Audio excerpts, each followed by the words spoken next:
자, 오늘 본문 말씀 신약성경 요한복음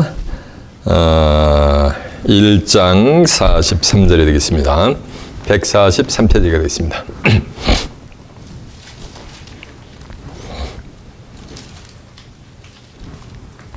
오늘의 본문 말씀 요한복음 1장 43절입니다. 찾으신 줄 알고 제가 봉독을 합니다. 이튿날 예수께서 갈릴리로 나가려 하시다가 빌립을 만나 이르시되 나를 쫓으라 하시니 빌립은 안드레와 베드로와 한 동네 벳세대 사람이라. 빌립이 나다나엘을 찾아 이르되 모세가 율법에 기록하였고 여러 선지자가 기록한 그 일을 우리가 만났으니 요셉의 아들 나사렛 예수니라.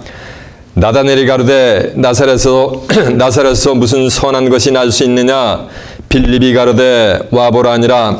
예수께서 나다나엘이 자기에게 오는 것을 보시고 그를 가리켜 가라사대 보라 이는 참 이스라엘 사람이라 그 속에 간사한 것이 없도다.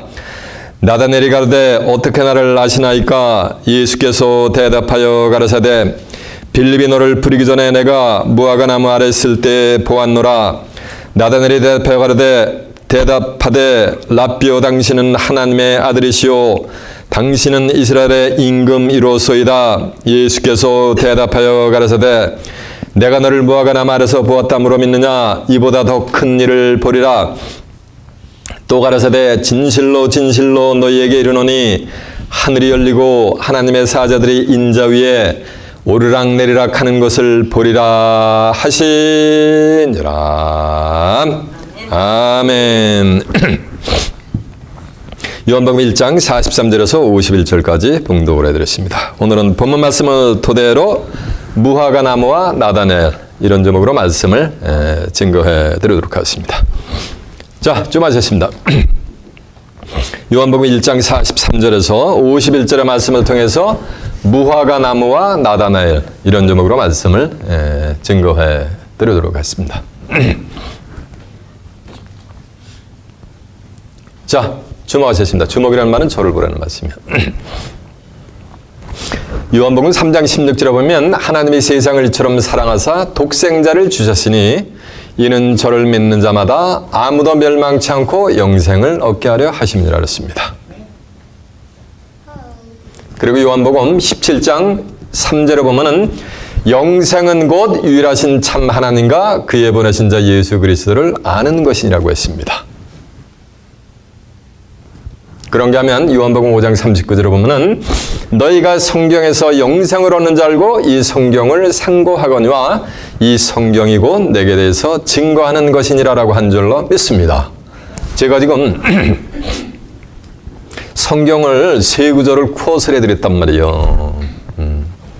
쿼트를 해드렸는데 거기에 공통점이 뭐예요?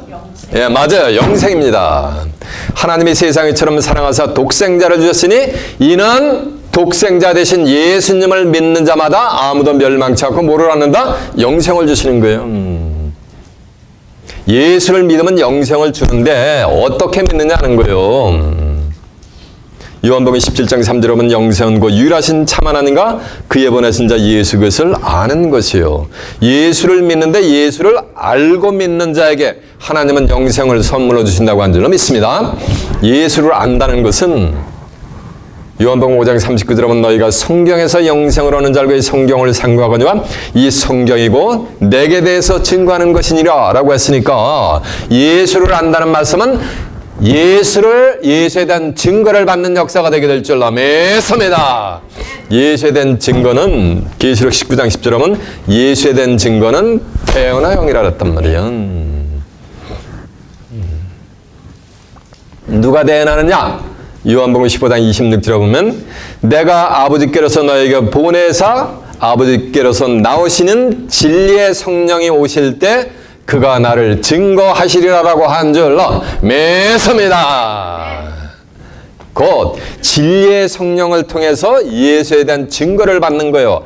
예수에 대한 증거는 뭐냐면 성경 전체가 예수를 증거하니까 진리의 성령의 역사를 통해서 성경 전체를 받는 자들에게 하나님은 뭐를 준다? 영생을 선물로 주신다고 한 줄로 믿습니다. 이 성경 전체를 받는다는 건 신비스러운 거예요. 이 성경은 신의 글인 거예요. 신서입니다. 신서. 신의 글이기 때문에 신이 알게 해주지 않으면 인간이 머리를 조아리가 연구한 따라서 아는 것이 아니에요. 신의 글이기 때문에 신의 감동을 받아야 알게 돼 있어요. 그래서 베드로서 1장 20절에 보면은 경의 모든 예언은 사설에 불 것이 아니니 예언은 언제든지 사람의 뜻으로 낸 것이 아니요 성령의 감동하심을 입은 사람들이 하나님께 받아서 말씀하신 것이기 때문에 성령의 감화 감동을 받아야 이 예언적인 섭리가 열리게 될 줄 믿습니다. 성령의 감화 감동 받는다니까 또 예수 예자만 들어도 눈물 콧물 흘리면서 강중강중 1m씩 뛰면서 찬송 부르는 게 그게 성령의 감화 감동 받는 게 아니에요. 요한에서 5장 7절에 보면 증거하시는 이는 성령이시니 성령은 진리라 그랬어요. 요한복음 17장 17절에 보면 아버지여 저희를 진리로 거룩하게 앞서서 아버지의 말씀은 진리니이다 그랬으니까 하나님의 말씀에서 말씀으로 증거될 때 뭐 하는 거예요? 깨우침이 노도처럼 밀려온단 말이에요. 그럴 때 뭐가 오는 거야? 감동이 밀려오는 거예요. 이 성경 속에 이런 비밀이 숨겨져 있었구나 라는 뭐 하는가? 감동이 밀려오게 돼 있는 거예요. 이해가 되십니까? 그 밀려오는 감동과 감동이 연결이 될 때 예언적인 섭리가 무불통지가 되는 역사가 되게 될 줄 믿습니다. 오늘도 2000년 전에 빌립이 예수님을 만나가지고 나다니엘을 찾아 나서가지고 나다니엘한테 예수님을 데리고 오는 장면이 나온단 말이에요. 2000년 전에 있었던 역사적인 한 번이니까 사건이요. 그것으로 끝나면 저와 여러분에게 아무 유익이 있어요 없어요? 감동이 있어요 없어요? 아무 감동이 없는 거예요. 그런데 빌립이 나다니엘을 부르는 그 장면 속에서 예수님은 세상 끝날에 말세에 되어질 미래에 되어질 뭐하는가 은비한 비밀을 설파하고 계신단 말이에요. 그것을 말씀에서 말씀으로 증거될 때 깨우침이 올 때 이 속에 이런 비밀이 있구나. 나도 이런 축복을 받아야 되겠구나 라는 뭐가 밀려오는 거야? 감동이 밀려온단 말이에요.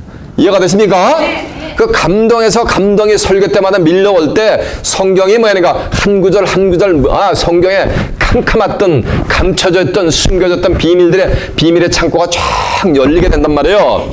그럴 때 하나님이 하시고자 하는 예수님이 하시고자 하는 미래에 되어질 장래에 되어질 예언적인 섭리가 눈 녹듯이 뭐냐니까 쫙 드러나게 되어 있단 말이에요. 누구에게? 내 눈에도 내 심령에도. 그럴 때 뭐가 밀려오는 거야? 그때 감동이 밀려오는 거예요.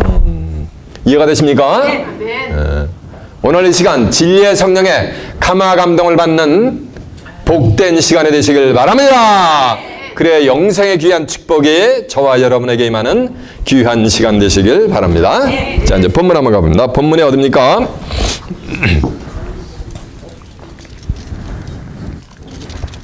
네 맞아요. 요한복음 1장 43절입니다. 이튿날 예수께서 갈릴리로 나가려 하시다가 빌립을 만나 이르시되 나를 쫓으라 하시니 빌립은 안드레와 베드로와 한 동네 벳세대 사람이라. 이튿날 예수께서 갈릴리 베다니에서 이제 갈릴리로 가시는 거예요.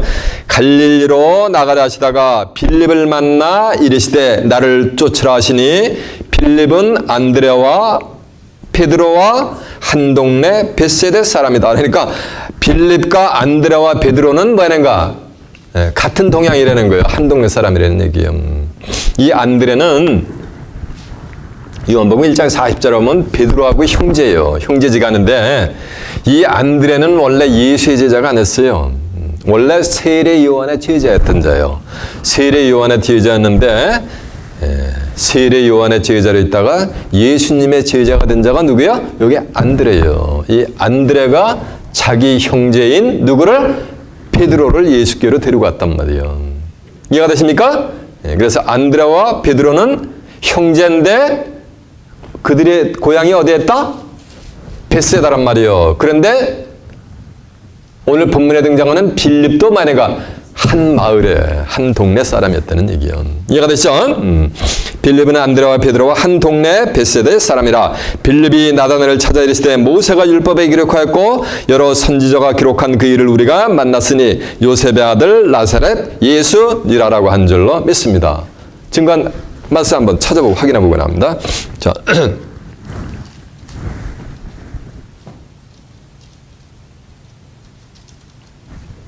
자, 절좀하세요. 빌립은 안드레와 베드로와 한 동네 벳세대 뭐라 그랬어요? 사람이라 했잖아요. 그래서 빌립이 나다니엘을 찾아 이르시되 모세가 율법에 뭐에 따랐어요?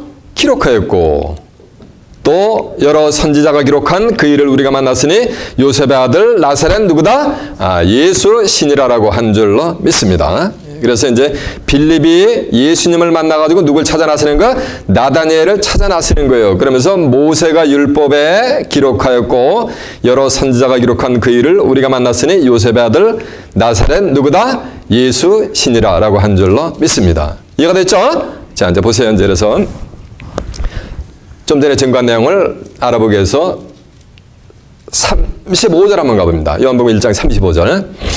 또 이튿날 요한이 자기 제자 두 사람과 함께 섰다가 예수의 다니심을 보고 말하되 보라 하나님의 어린 양이로다. 그러니까 요한의 제자 두 제자가 그의 말을 듣고 예수를 쫓거늘 그러니까 요한의 제자가 요한이가 보라 세상 죄를 지고 가는 하나님의 어린 양이로다라니까 요한을 쫓던 두 제자가 누굴 쫓게 되는 거야? 예수님을 쫓는 장면이요. 그런데 37절, 38절 예수께서 돌이켜 그 쫓는 것을 보시고 물어 가라사대 무엇을 구하느냐? 가로되 랍비여 어디 계시오냐이까? 랍비는 번역하면 선생이라. 예수께서 가라사대 와보라. 그러므로 저희가 가서 계신 대로 보고 그날 함께 구하니 때가 제 10시쯤 되었더라. 요한의 말을 듣고 예수를 쫓는 두 사람 중에 하나는 시몬 베드로의 형제 안드레라. 그러니까 안드레하고 베드로는 뭐가 되는 거야? 형제지. 안드레라 그가 먼저 자기의 형제 시몬을 찾아 말하되 우리가 메시아를 만났다고. 메시아는 번역하면 그리스도시라. 데리고 예수께로 오시니 예수께서 보시고 가라사대 내가 요한의 아들 시몬이니 장차 게바라리라 하니라. 게바는 번역하면 베드로라. 그래서 요한은 누구의 제자? 이 안드레는 누구의 제자였던 거야? 세례 요한의 제자였었는데 예수님의 제자가 된 자요. 그런데 이 안드레의 형제가 누구라는 말씀이요? 게바라고 이름한 베드로인 거예요. 이 두 형제와 같은 마을에 사는 자가 오늘 본문에 나오는 누구라는 말씀이야? 빌립이라는 얘기요. 그래서 이제 빌립이 나다니엘을 찾아 나서는 장면이요. 찾아 나서가지고 모세가 율법에 기록하고 모든 선지자가 수많은 선지자가 기록한 그 일을 만났다. 그는 곧 나사렛 누구다? 예수니라 라고 나다니엘을 불러오는 장면이에요. 그런데 빌립이 예수님을 만나자마자 누굴 찾아 나선 거예요? 나다니엘을 찾아 나선 거예요. 이해가 되십니까? 예수님을 온전히 만나면은 빌립이 나다니엘을 찾아 나선 것 같이 여러분도 나다니엘과 같은 자를 찾아 나서는 복된 자들이 되시길 바랍니다. 네. 예수님을 여러분은 확실히 만났습니까? 네. 그러면 누굴 찾아 나서려는 게야? 나다니엘과 같은 자를 찾아 나서려는 거예요. 찾아 나서 어떻게 얘기하려는 거야? 모세가 율법에 기록한 그 일을 만났다 이거야. 신명기 18장 25절에 보면은 모세가 이런 말을 해요. 먼 훗날 너희가 나 같은 너희 형제 중에서 나 같은 선지자 하나를 하나님이 세울 텐데 너희는 그의 말을 뭐냐면 들으라 이거예요. 이해가 되십니까? 이 모세 같은 선지자로 오신 분이 사도행전 1장 20절에 보면 바로 예수님이요. 그러면 모세가 율법에 기록하였고 이 말씀은 모세가 율법에 기록한 누구? 메시아를 만났다는 거예요. 예수님을. 누가? 빌립이. 메시아를 만나면 제사함을 받는 줄로 메사입니다. 아들을 낳으니 이름을 예수라 하라. 이는 저가 자기 백성을 저희 죄에서 구원해낼 자이심이라고 한 줄로 믿습니다. 이해가 되세요? 메시아를 온전히 만나면 누구? 예수님의 하나님의 백성이 되는 거예요. 그래서 뭐를 받는다? 구원함을 받게 된다는 거예요. 그리고 수많은 선지자가 말한 그 일을 만났다 이거예요. 요한복음 11장 12절에 보면 이런 말씀이 있어요. 세례 요한의 때부터 지금까지 천국은 침노를 당하나니 침노하는 자가 빼앗느니라. 여러분도 천국을 침노해서 들어가는 복된 자들이 되시길 바랍니다.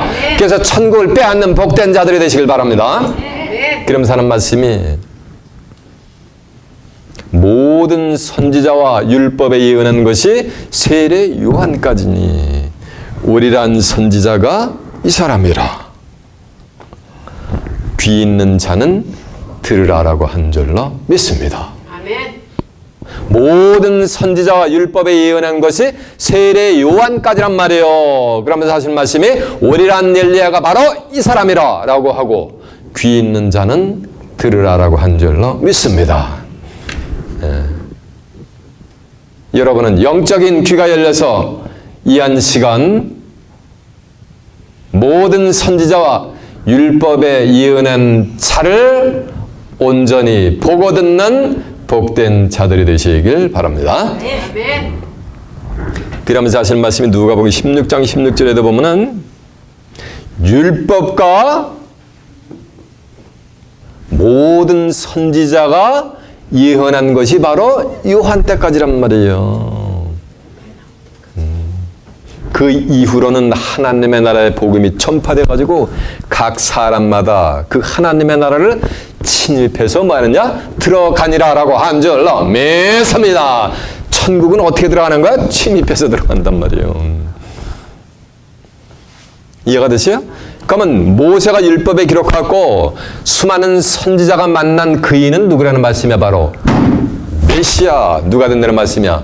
그리스도가 되는 역사가 되게 될 줄로 믿습니다. 내가 곧 길이요 진리요 생명이니 나로 말미암지 않고는 아버지께로 올 자가 있다 없다? 없는 거요. 하나님의 나라로 침입해 들어갈 자가 있다 없다?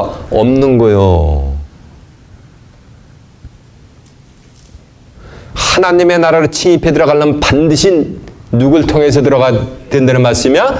구세주 되신 예수님을 메시아를 통해서. 그럼 빌립이 나다나엘 저산 율법에 모세가 기록하고 수많은 선지자가 말한 그 일을 만났다는 얘기는 내가 누굴 만났다는 얘기야? 구세주를 만났다는 거예요. 메시아를 만났다는 거예요. 성경에 기록한 구세주 메시아를 내가 뭐 했다는 얘기야? 만났다는 얘기예요. 이해가 되십니까?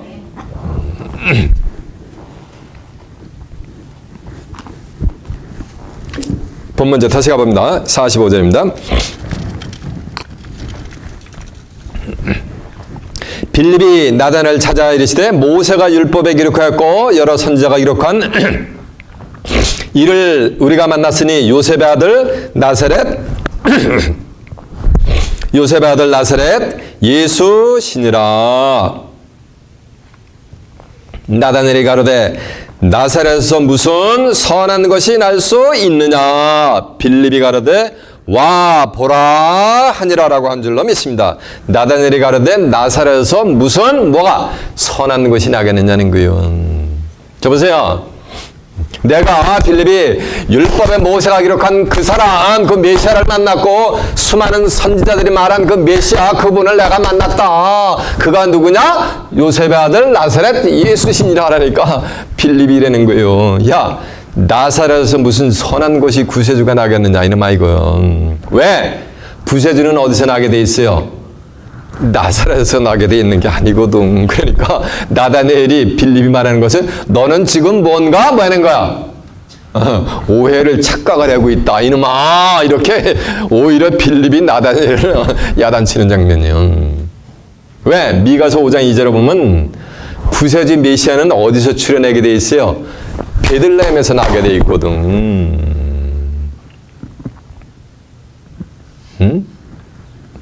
나사렛 저 갈릴리에서 나게 돼 있는 게 아니고 어디서?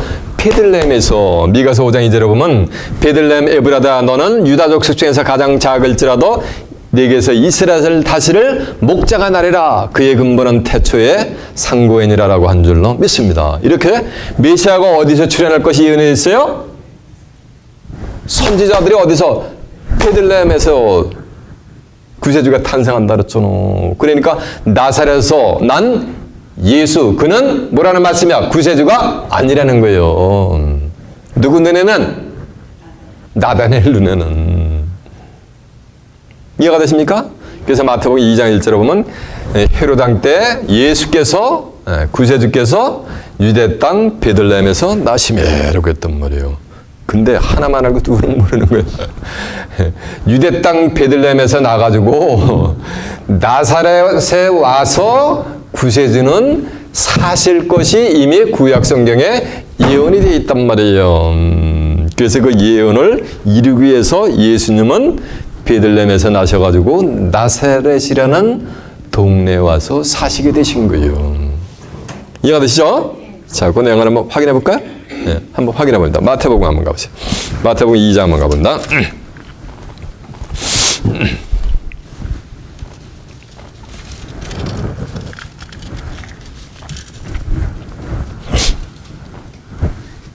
마태복음 2장 껴놓고 저 미가서의 그 예언된 걸 한번 확인해 볼까요? 예. 예.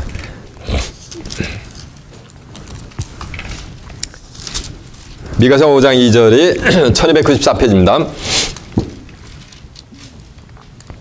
베들레헴 에브라다야 너는 유다 족속 중에 작을지라도 이스라엘을 다스릴 자가 네게서 나올 것입니다. 그의 근본은 태초의 상고의 태초인이라 그랬죠? 그래서 이제 마태복음 2장으로 가봅니다.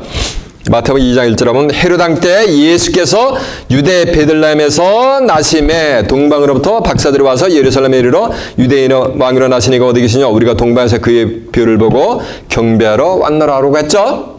그래서 미가서 5장 2절의 예언대로 예수님이 헤롯 왕 때 어디서 난 거예요? 유대 땅 베들레헴에서 성탄을 하신 거예요. 그리고 나서 이제 마태복음 2장 19절에 이야기합니다. 헤롯이 죽은 후에 주의 사자가 애굽에서 요셉에게 현명하여 가라되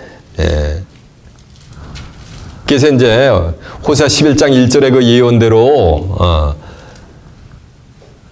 헤롯 왕이 예수님을 죽일라니까 애굽으로 피난 갔단 말이야. 피난 갔다가 헤롯 왕이 뭐하는가 죽으니까 이제 어떤 일이 펼쳐지는가 이제 그 19절부터 내용이 헤롯이 죽은 후에 주의 사자가 애굽에서 요셉에게 현명하여 가라되 이런 아기와 그 모친을 데리고 이스라엘 땅으로 가라. 아기의 목숨을 찾던 자들이 죽었느니라 하시니 요셉이 일어나 아기와 그 모친을 데리고 이스라엘 땅으로 돌아오니라. 그러나 아켈라오가 그 부친이 헤롯을 이어 유대 임금됨을 듣고 거기로 가기를 무서워하더니 꿈에 지시하심을 받아 갈릴리 지방으로 떠나간 나사렛이란 동네에 와서 사니 이는 선지자라 하신 말씀에 나사렛 사람이라 칭하리라 하심을 이루려 하심이니라라고 한 줄로 믿습니다.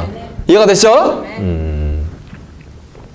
그래서 나다니엘이 가로되 나사렛에서 무슨 선한 것이 나겠느냐 이 말씀 선한 것이 나겠느냐 이 말씀은 나사렛에서 무슨 구세주가 나겠느냐는 거예요.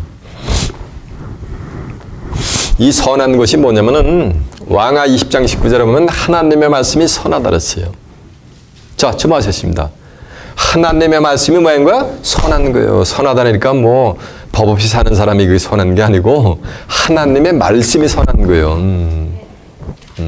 히브리 6장 5절에 보면 선하신 하나님의 말씀과 내세의 능력을 맛보고 타락한 자들은 다시는 새롭게 해서 회개할 수 없나니 이는 저가 하나님의 아들 예수를 십자가의 현저히 목을 박으심이니라 그랬어요. 그래서 하나님의 말씀이 선한 거예요. 이해가 되시죠? 나사렛에서 무슨 선한 것이 나겠느냐 이 말씀은 나사렛에서 무슨 하나님의 말씀이 나오겠느냐 이거예요.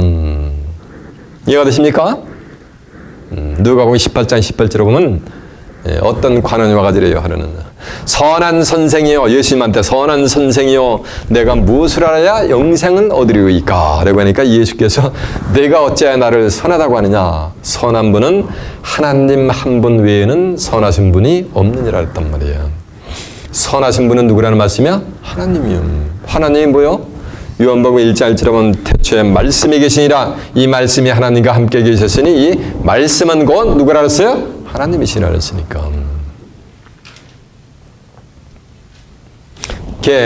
선한 것이 어찌하여 나사렛에서 나겠느냐 이 말씀은 어찌하여 나사렛에서 하나님의 말씀이 솟아나겠느냐 이거예요. 근데 요한복음 1장 14절에 보면 예수님은 뭐라 했어요? 말씀이 육신화가 되신 분이요. 이해가 되십니까? 말씀이 육신화가 되셔서 이 땅에 오신 분이 누구라는 말씀이야? 바로 예수 그리스도가 되게 될 줄로 믿습니다. 그러니까 나다나엘이 가로되 나사렛에서 무슨 선한 것이 날 수 있느냐라고 하니까 빌립이 성경을 제가 지금 증거하는 것 같이 구구절절히 이렇게 해가지고 확인시켜주는 것이 아니고 빌립은 딱 한 말을 해요. 와 보라라고 하는 거예요. 여러분들도 나다나엘과 같은 자를 찾아내서 한번 와봐라 라고 하면은 오는 자들이 있게 되어 있는 거예요. 누구와 같이? 나다나엘과 같이. 그런 자들이 바로 참 이스라엘 사람들이요. 이해가 되십니까? 이 맨하탄에서 빵떡 모자 쓰고 다니는 주이스들이 이스라엘 사람이 아니고 나다나엘과 같은. 근데 나다나엘이 와봐라! 라고 하니까 예수님한테 오는데 예수님한테 오게 된 동기가 있었어요. 이 나다나엘은 어디에 있었냐면은 무화과 나무 밑에 있었기 때문에 와봐라 하면 오게 돼 있는 거예요. 이해가 되십니까? 성경을 아무리 증거를 해도 예수에게 올 수가 없어요. 그런데 무화과 나무 아래에 있는 자들에게는 한번 와봐라 라고 하면은 따라오게 될 줄로 믿습니다. 이것을 귀 있는 자는 뭐라는 말씀이야? 들으라는 거예요. 귀가 있는 자들만 들리게 돼 있는 거예요. 빌립이 가로되 와보라 하니 예수께서 나다나엘이 자기에게 오는 것을 보시고 가라사대 보라 이는 참 이스라엘 사람이여 그 속에 간사한 것이 없도다 라고 한 줄로 믿습니다. 이게 말이 참 희한해요. 원래 나다나엘은 이스라엘 사람이요. 그런데 예수님이 뭐라 그래요? 이는 참 이스라엘 사람이라. 그 속에 간사한 것이 없도다. 이 말씀은 저 보세요. 나다나엘이 원래 이스라엘 사람인데 이는 참 이스라엘 사람이라는 말씀은 무슨 이스라엘 사람도 있다는 말씀이요? 가짜 이스라엘 사람도 있다는 얘기요. 그러면 이스라엘 사람이라고 다 같은 이스라엘 사람이 뭐라는 얘기야? 아니라는 거예요.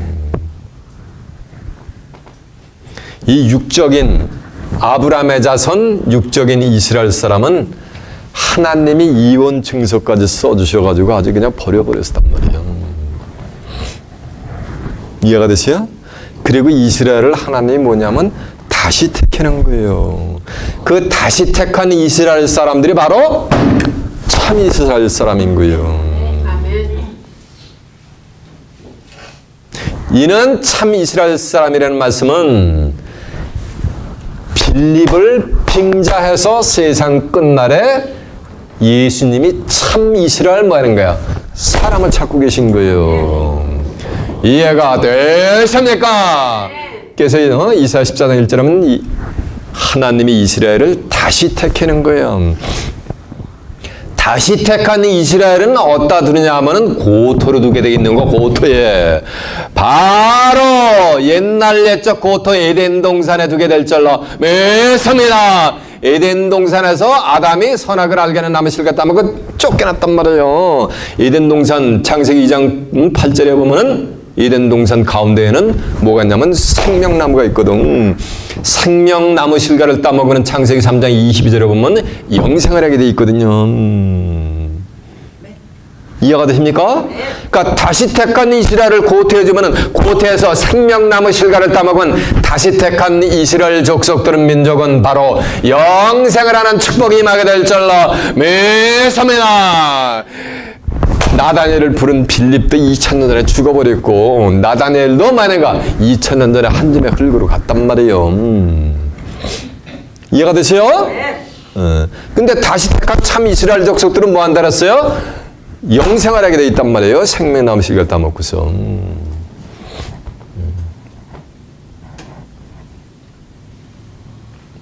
호세아 10장 1절에 보면 이스라엘은 열매 맺는 무성한 포도나무라 했단 말이에요. 근데 예수님이 나는 참 포도나무라 했어요. 요한복음 15장 1절에 보면 내 아버지는 농부라 그랬거든요.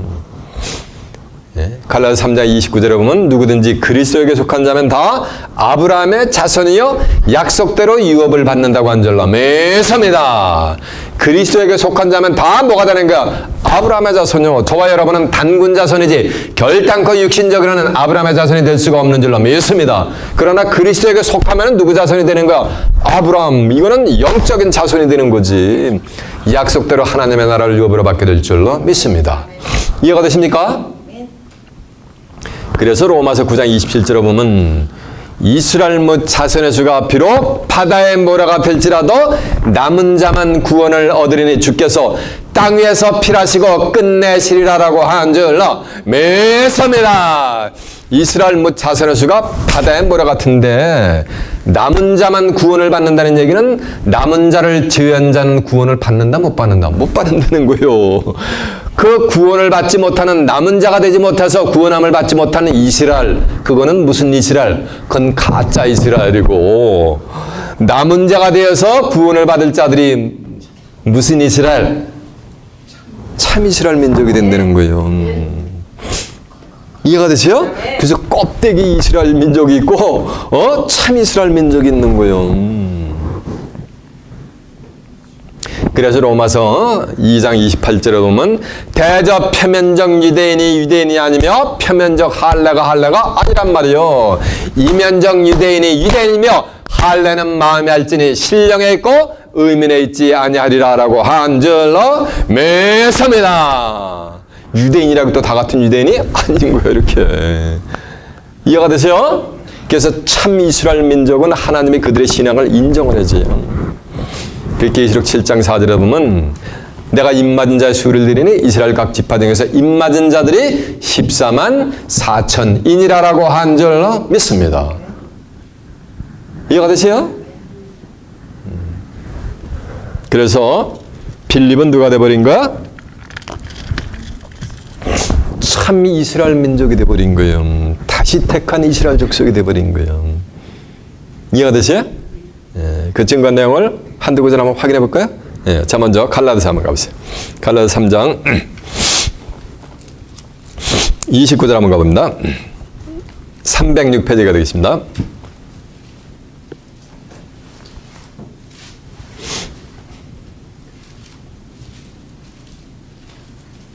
너희가 그리스도에게 속한 자면 곧 아브라함의 자손이요 약속대로 유업을 이을 자니라라고 한 줄로 믿습니다. 그러니까 그리스도에게 속해서 아브라함의 자손이 되면은 약속대로 성경의 약속대로 하나님의 나라를 유업으로 받는단 말씀이요. 근데 저와 여러분은 무슨 민족? 무슨 민족? 누구 자손? 단군의 자손이잖아. 아브라함의 자손이 될 수가 없단 말이에요. 육적으로는. 그렇죠? 그런데 그리스도에게 속하면 다 아브라함의 자손이 될 수가 있는가? 있다는 거예요. 그러니까 다시 택한 아브라함의 자손이 되는 거지. 자, 이사야 14장 1절 한번 가봅니다.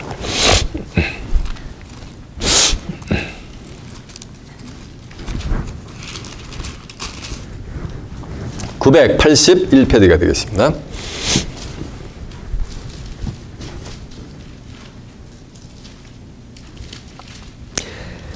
여호와께서 야곱을 궁히 여기시고 시며 이스라엘을 다시 택하여, 여기 이스라엘을 다시 택했단 말이에요. 이거는 영적인 이스라엘을 다시 택하는 거예요. 그리스도에게 속한 자를 다시 택하는 역사가 되게 될 줄로 믿습니다. 다시 택하여 자기 고태에 두리니 나그네 된 자 곧 야곱 족속에 나그네 된 자가 야곱 족속에 가입되어 그들과 연합할 것이며 민족들이 그를 데리고 그들의 본토에 들어오려니 이스라엘 족속이 여호와의 땅에서 그들을 얻어 노비를 삼겠고 전에 자기를 사로잡던 자를 사로잡고 자기를 압제하던 자를 주관하리라라고 한 줄로 믿습니다. 자, 로마서 한번 가보세요. 로마서 9장 27절 한번 가보세요. 252페이지가 되겠습니다.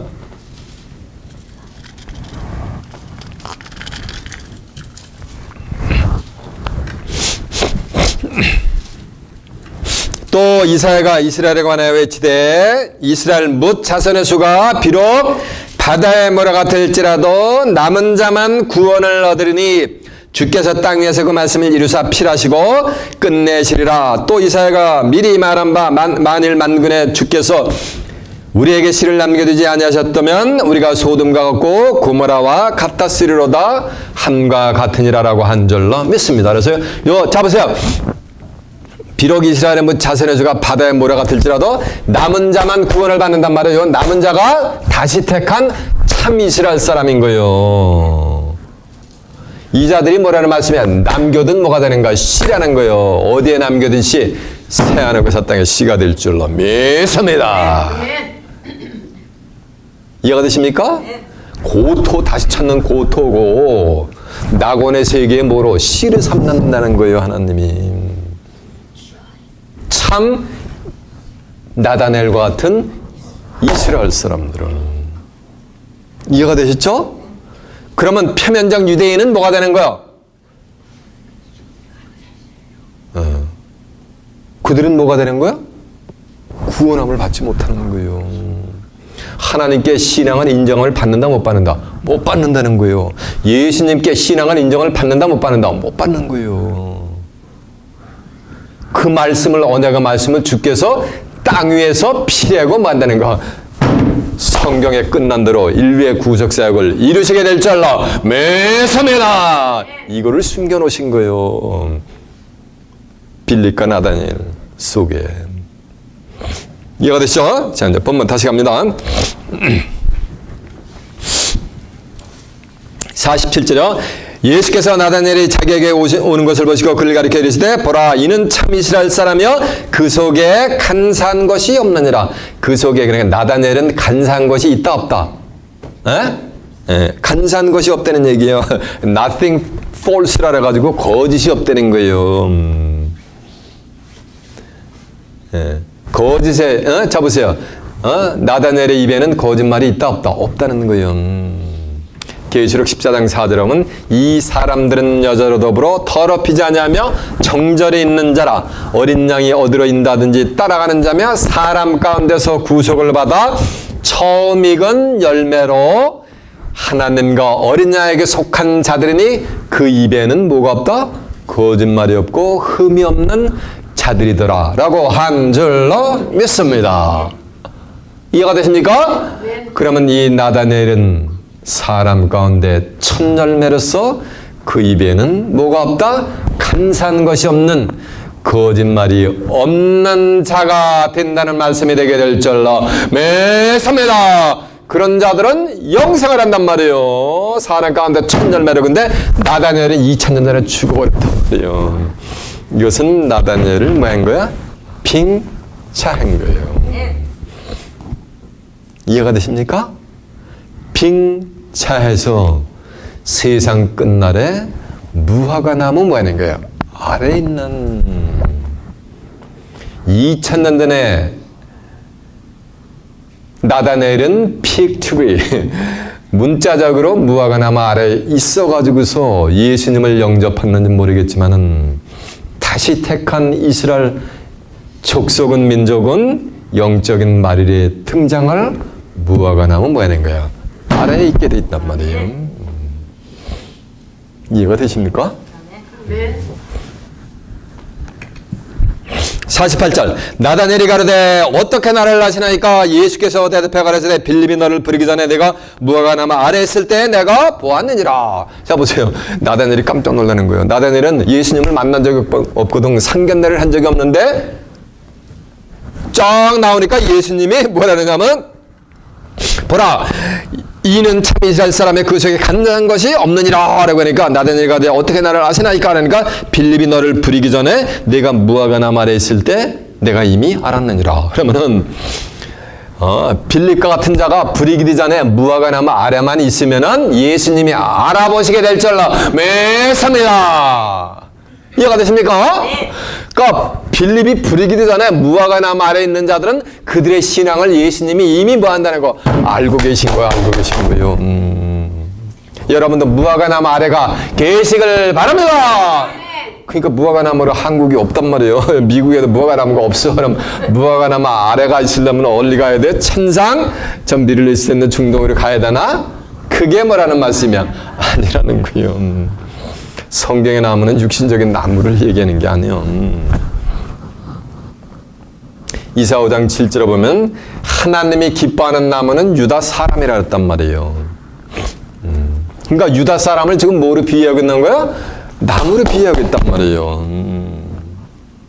예레미야 5장 14절에 보면 내 입에 말로 불이 되게 하고 이 백성으로 나무가 되게 한단 말이에요. 불심판을 받을 하나님의 백성들을 지금 뭐로 비유하고 있는 거야? 나무로 비유하고 있단 말이에요. 호세아 10장 1절에도 보면 이스라엘은 열매 맺는 무성한 포도나무래서 이스라엘 민족을 갖다가 포도나무로 비유하고 있단 말이에요. 예수님도 나도 나무다라고 했단 말이에요. 요한복음 15장 1절에 보면 나는 참 뭐라 그랬어요? 포도나무라 했단 말이에요. 성경에서 말하는 이 나무는 누구를 상징하는 거예요? 사람을 지금 비유하고 있단 말이에요. 그런데 예수님은 참 포도나무인데 빌립은 어디 아래 있었어요? 포도나무 아래 있었던 거 아니고 누구 아래? 무화과나무 아래 있었단 말이에요. 무화과라는 말씀은 꽃이 없는 열매라는 거예요. 꽃이 없이 어떻게 열매가 핍니까? 열매가 맺힙니까? 꽃이 피고 져야 뭐가 되는 거야? 열매가 맺히는 거예요. 무 없을 무자 꽃 다자 실과 같단 말이에요. 꽃이 없이 열매를 맺는 나무가 무화과나무란 말이에요. 꽃이 없이 열매를 맺힐 수가 없어요. 무화과는 안으로 꽃이 피게 됩니다. 그래서 육안으로는 안 보여. 그러나 그 안에 짜게 보면 그 안에 꽃이 많이가 아주 탐스럽게 펴 있단 말이에요. 이해가 되세요? 그래서 무화과 나무 뭐가 되는 거야? 아래에 있어야지 예수님이 알아주시는 거예요. 무화과 나무는 참 신비해요. 창세기 3장 7절에 보면은 아담과 여자가 선악을 알게 하는 나무의 실과를 따먹고서 자기들이 영안에 확 하나님의 무리같이 밝아지는 장면이 나옵니다. 밝아지니까 제일 먼저 발견한 것이 뭐냐면 자기들의 벗은 것을 발견해야 된 거예요. 그러니까 선악을 알게 하는 나무의 실과를 먹기 전에는 빨가벗고 돌아다니는데 그들이 인식을 했어요? 못했어요? 위얼하지를 못하고 있었던 거예요. 그래서 선악을 알게 하는 나무 실과를 따먹고 나니까 영안의 눈이 확 밝아지니까 자기들이 뭐 하는가? 벌거벗은 모습을 발견한 거예요. 그러니까 무화과 나무 이파리를 해가지고서 치마를 해버린 거예요. 치마를 해가지고서 자기들의 벌거벗은 모습을 뭐 하는가 하면 감추는 장면이 나오는 거예요. 그러니까 벌거벗은 모습을 감추는 데는 수치를 가리는 데는 뭐가 최고다? 무화과나무 이파리가 최고예요. 무화과나무 이파리. 오동잎 두 이파리면 다 상체 하체 완벽하게 가려지는데 왜 하필이면 무슨 잎? 무화과나무 이파리를 가리냐 이거예요. 그래서 패션쇼의 원조가 누구요? 인류 최초의 패션 모델이 누구요? 남자 패션 모델은 아담이었고 여자 패션 모델은 누구였던 거요? 여자가 됐던 거예요. 그러면서 에덴 동산에서 무슨 쇼를 했다? 그 이후로는 패션쇼를 하고 다녔단 말이에요. 히스기야가 죽을 병에 걸렸는데 이사야 선지자가 무화과나무 이파리를 갖다가 짓이겨가지고 한 뭉치를 갖다가 그 종초에다 갖다 발라라 하라고 해서 착 바르니까 죽을 병이 씻은 듯이 나요. 죽을 병에 걸리면은 뭐가 특효약이다? 무화과나무 잎이 특효약이요. 예수님 하루는 마태복음 21장 19절에 있는 내용인데 예루살렘 성전으로 오시는데 아침에 시장을 하신 거예요. 그래가지고 무화과나무가 착 보니까 무화과나무 한 그루가 있는 거예요. 아주 잎이 무사한 거예요. 가서 열매를 따먹으려고 쫙 가서 엎으려 채가지고 보니까 열매만 잎만 무사하고 열매가 하나가 없는 거예요. 그러니까 예수님이 저주를 해버리는 거예요. 내가 지금부터 영원토록 다시는 열매를 맺지 못하려니까 그 나무가 그냥 즉석에서 그냥 저주를 받아가지고 마른 나무가 되는 장면이 나온 거예요. 예수님은 무화과 나무에 뭐? 열매를 고대하고 있는 줄로 믿습니다. 예수님의 자 보세요. 누가복음 13장 6절에 보면은 한 사람이 포도원을 만들었으니까 무슨 나무 심었어요?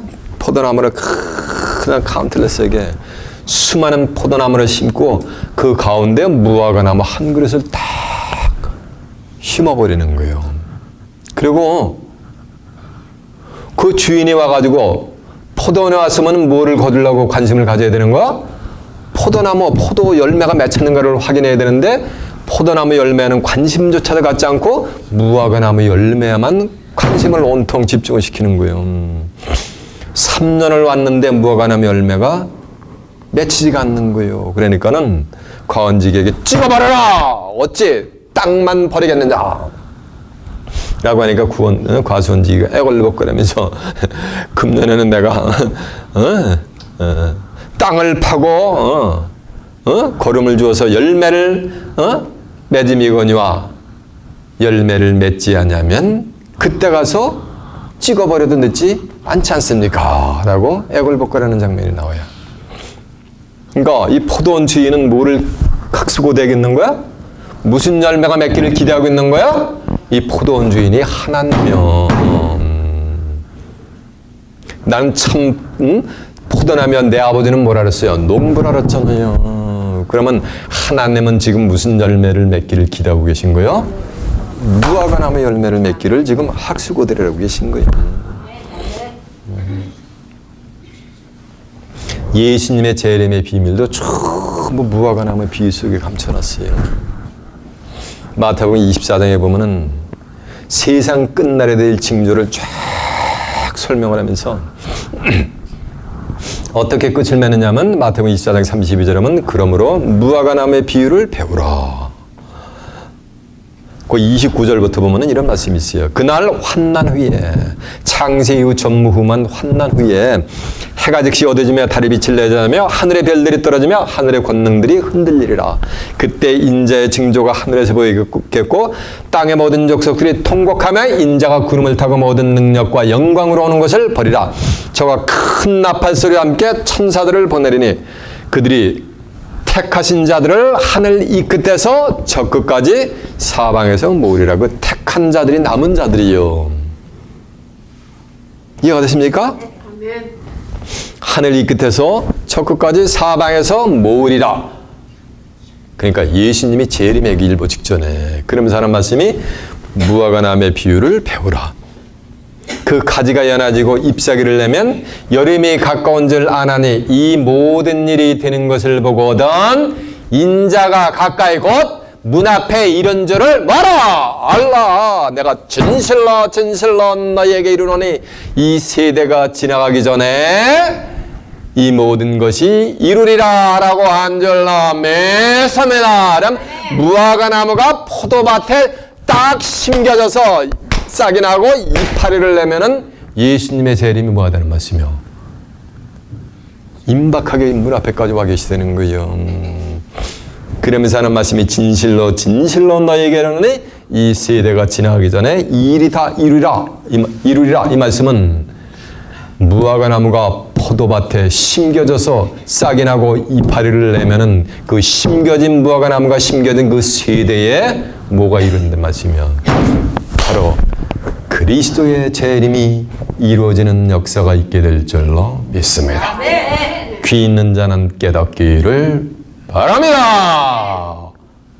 그러니까 하나님도 예수님도 누구한테 관심이 온통 쏠려 있는 거예요? 무화과나무. 자, 보세요. 이제 본문 갑니다. 다시.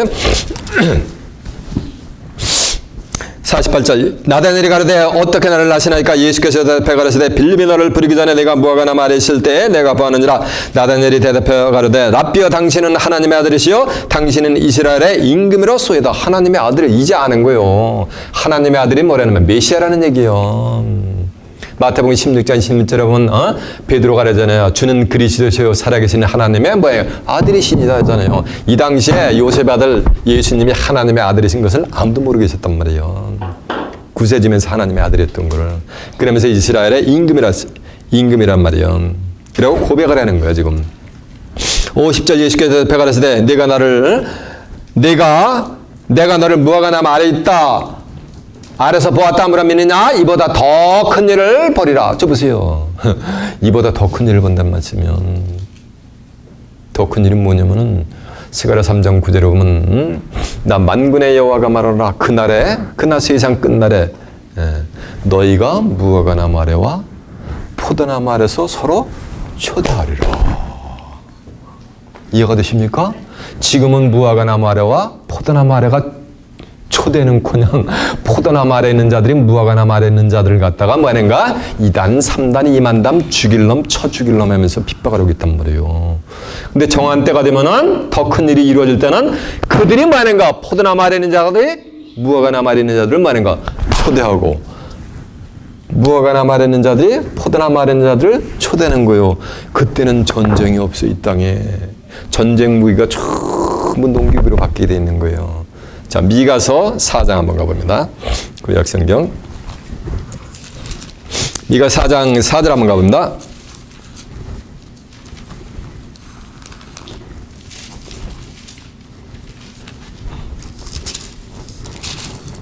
(1293페이지가) 되겠습니다.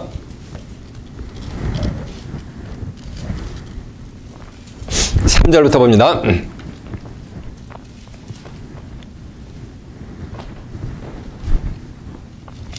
1절부터 봅니다. 말일에 이르러 여호와의 전에 산의 모든 산 꼭대기에 굳게 서며 작은 산들 위에 뛰어나가 민족들이 그리로 올라갈 것이며 곧 많은 이방에 가며 이르길 오라 우리가 여호와 산에 올라가서 야곱의 하나님의 전에 이르자 그가 그 도로 우리에게 가르칠 것이라 우리가 그 길로 행하리라 하리니 이는 율법이 시온에서부터 나올 것이요 여호와의 말씀이 예루살렘에서부터 나올 것입니다. 그가 많은 민족 중에 심판하시며 먼고 강한 이방을 판결하시리니 우리가 그 칼을 쳐서 보습을 만들고 창을 쳐서 낫을 만들 것이며 이 나라와 저 나라가 다시는 칼을 들고 서로 치지 아니하며 다시는 전쟁을 연습치 아니하고 각 사람이 자기 포도나무 아래와 무화과나무 아래 앉을 것이니라. 그들을 두렵게 할 자가 없으리니 이는 만군의 여호와의 입이 이를 명하셨음이니라라고 한 절로 믿습니다. 자, 이제 스가랴 3장 9절 한번 가봅니다. 1315페이지요. 만군의 여호와가 말하노라. 그날은 로마서 2장 16절 하면 세상 끝날이요. 그날에는 너희가 각각 포도나무와 무화과나무 아래 서로 뭐하리라? 초대하리라라고 한 절로 믿습니다. 자, 주목하세요. 주목하세요. 초대하는 게 뭐냐면 이제 실상 귀 있는 자는 들으라 이거요. 포도나무와 무화과나무가 서로 초대하는 역사. 이것이 세상 끝날 계시록 가서 이루어진단 말이에요. 계시록 20장 4절 하면 또 내가 보호자들을 보니 보호자 앉은 자들에서 심판하는 권세를 받았더라. 또 내가 보니 짐승과 우상에게 경배하지도 아니하고 이마와 손에 표를 받지도 아니한 자들이 뭐하는가? 살아서 누구하고? 하나님의 말씀과 예수 그리스도의 증거를 인해서 목배임을 받은 자의 누구냐면 영혼들하고 더불어서 그리스도와 함께 1000년 동안 왕노릇하는 역사가 있게 될 줄로 믿습니다. 이것이 바로 포도나무 아래와 무화과나무 아래 초대하는 역사가 있게 될 줄로 믿습니다. 다시 들어보세요. 또 내가 보니 보호자 앉은 자들에서 심판하는 권세를 받았더라. 또 내가 보니 하나님의 말씀과 예수 그리스도의 증거를 인해서 목배임을 받은 자의 영혼들이란 말의 순교자들. 또 짐승과 우상에게 경배하지도 아니하고 이마와 손에 표를 받지도 아니한 자들이 살아서 그리스도로 더불어 1000년 동안 왕노릇한단 말이요. 그 나머지 죽은 자들은 1000년이 차이까지 살지 못하더라 라고 한 절로 믿습니다. 이것이 더 큰 일이요. 이해가 되십니까? 포도나무 무화과나무 아래 서로 초대하는 역사, 이것이 더 큰 일이 될 줄로 믿습니다. 무화과나무 아래에 있는 빌립과 같은 자들은 이것을 뭐가 되는 거?